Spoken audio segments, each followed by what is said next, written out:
Presiden dan hadirin peserta sidang yang terhormat, dengan selesailah pidato kenegaraan Presiden Republik Indonesia tadi, maka selesai sudah seluruh rangkaian acara sidang tahunan MPR RI dan sidang bersama DPR RI dan DPD RI tahun 2026. Kami mengucapkan terima kasih kepada seluruh peserta sidang, baik yang hadir di ruangan maupun seluruh anak bangsa yang menyaksikan melalui media digital live streaming dimanapun berada, atas semua perhatian yang telah diberikan, sehingga sidang ini dapat berlangsung dengan tertib, aman, dan lancar. Dengan mengucapkan Alhamdulillahirabbil alamin, sidang tahunan MPR RI dan sidang bersama DPR RI dan DPD RI tahun 2026 kami tutup. Dirgahayu Republik Indonesia. Wassalamualaikum warahmatullahi wabarakatuh. Salam damai, sejahtera untuk kita semua. Salam, Om Santi, Santi, Santi Om. Namo Buddhaya, salam kebajikan.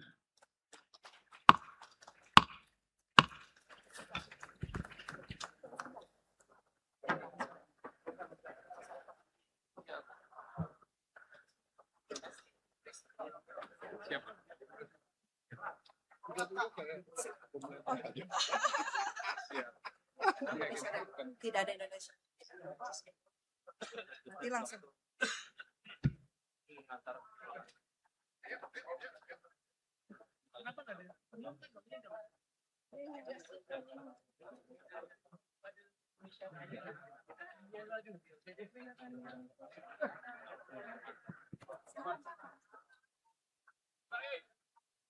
Iya.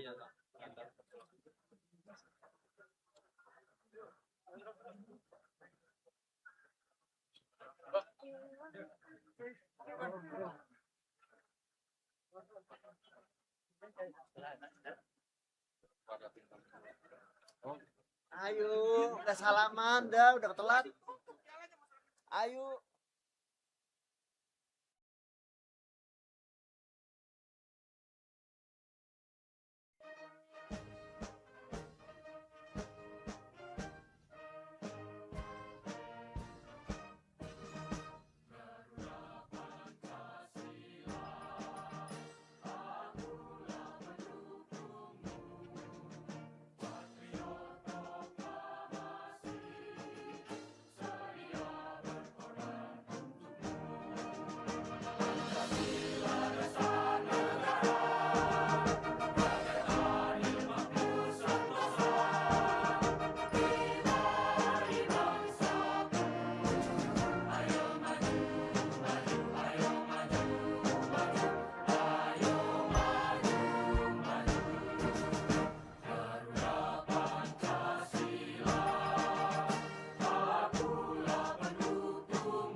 Di hadapan majelis ini, bagi saya pertumbuhan dan investasi bukan tujuan akhir.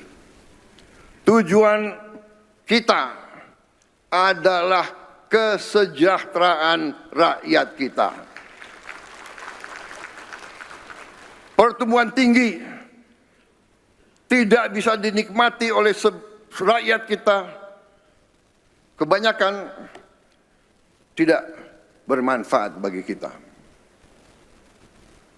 Setiap rupiah investasi harus menciptakan pekerjaan, harus menghasilkan perbaikan kualitas hidup rakyat kita, terutama rakyat kita yang paling bawah.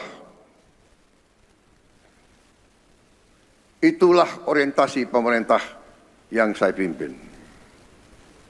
Kita tidak boleh meninggalkan mereka yang tidak berdaya. Kita tidak boleh membiarkan kelaparan ada di bumi Indonesia. Republik Indonesia, anggota G20, tidak pantas masih ada rakyat kita yang lapar. Saudara-saudara sekalian, bangsa yang kuat adalah bangsa yang mampu memberi makan rakyatnya sendiri. Ketika kami menerima mandat, petani masih menghadapi pupuk yang sulit diperoleh, harga gabah yang jatuh setiap saat panen, aturan yang berbelit-belit. Kita harus berani menghadapi kesulitan dan masalah ini. Dan dengan demikian, walaupun kita tidak menyalahkan siapapun, kita melangkah dengan mencari solusi. Birokrasi tidak boleh menghambat keputusan yang baik. Kita harus mengakui masalah bangsa kita adalah antara lain masalah birokrasi yang berbelit-belit. Birokrasi yang tidak bekerja dengan efisien. Para birokrat yang sering menggunakan jabatan dan wewenangnya untuk memperkaya diri, memperkaya keluarganya, dan memperkaya kelompoknya. Ini harus kita berantas.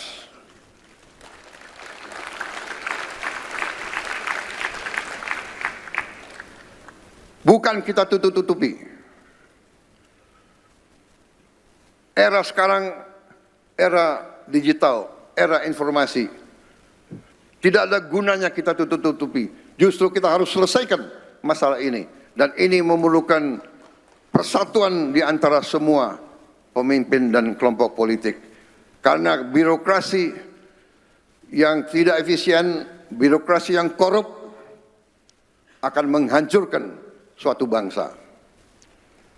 Negara harus memudahkan rakyat, bukan mempersulit. Dan kalau saya bicara, saya tidak hanya bicara pemerintah pusat. Justru saya bicara juga kepada pemerintah daerah, pemerintah provinsi dan pemerintah kabupaten. Tanya rakyat, dengarkan suara rakyat. Mereka yang pertama akan menyampaikan bahwa sering program-program tidak sampai ke rakyat. Saudara, hari ini hadir di tengah-tengah kita mengundang Saudara Joko Purnomo. Bapak Joko ini ketua kelompok tani dari Desa Purwosari, Kabupaten Ngawi, Jawa Timur. Pak Joko telah 20 tahun bertani. Dengan air, teknologi, dan pupuk yang telah disediakan oleh pemerintah, ia sekarang mampu panen 3 kali setahun. Dengan produktivitas sampai 9 ton padi per hektar. Penurunan harga pupuk 20% ikut memangkas biaya produksinya. Mana Pak Joko? Kita tepuk tangan untuk Pak Joko. Sebagai wakil dari para petani Indonesia, para pahlawan bangsa, produsen pangan bagi seluruh rakyat Indonesia. Kita boleh punya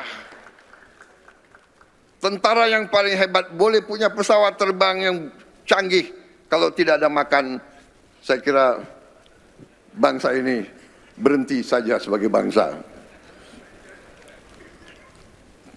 Kerja keras petani, penyuluh, pemerintah daerah, saya katakan, semua unsur, TNI Polri, terima kasih. koperasi, BUMN pangan.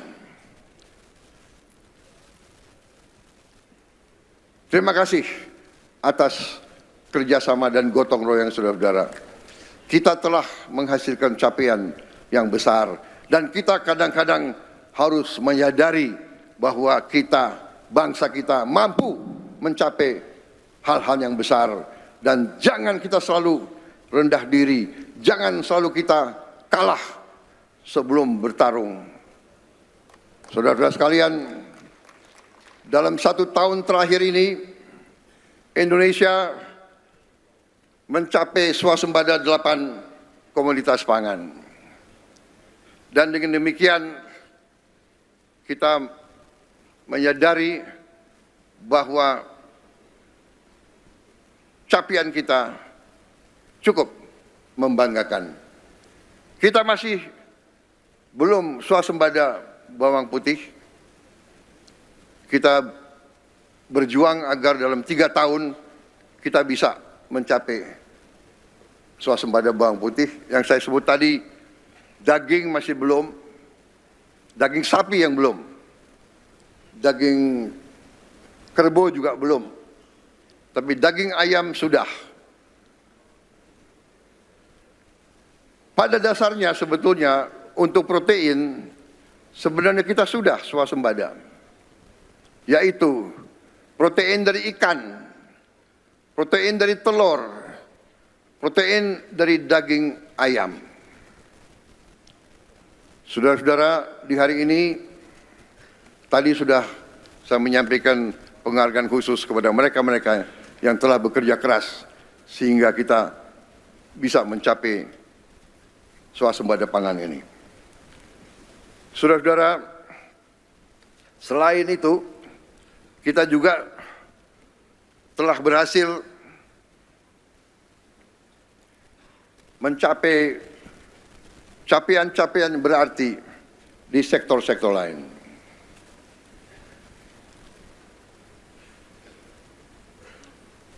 Kita